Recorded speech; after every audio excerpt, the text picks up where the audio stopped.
Men opam Telegramdagi kanaliga kirib olib videolariga yozgan kommentim. Nomer 1. Menga Qorbobo telefon qildi. Bu yil sovg'a olmas ekanman. Bu yil o'zimni yomon tutibman. Shunga ham siqilasin. Bermasa o'sha sovg'asini qo'ying, oyijon bermay qo'yaversin. O'zimiz borib olib kelamiz. O'sha sovg'ani Qorboboni berishini kutib o'tirmay borib olib kelamiz sovg'amizni.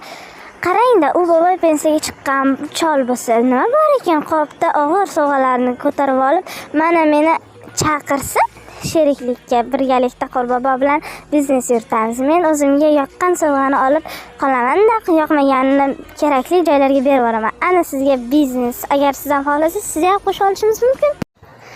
Nomer 2. Ba'zida eng ko'p sog'ingan odam eng ko'p ranjitgan odam bo'ladi va eng ko'p kutgan yurak hech qachon qaytmaydigan odamni kutadi. Sen esa jim hammasini ichingga yutyapsan, chunki sen hali hamon sevishda davom etyapsan.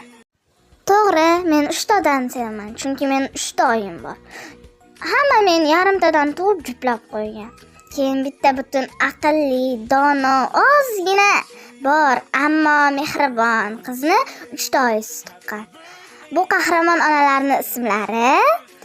Meni haqiqiy onam Mushtari Bonu. Sevaman, oyijonim o'zimni. Ikkinchi onam Durdonaxon. Uni ham sevaman. U kenchak oyim. Yana 1 yildan keyin oyimni erga beraman. Ha.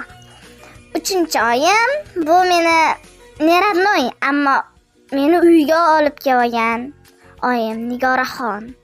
Hamma oyijonlarim ichida Mushtari Bonu boshqacha.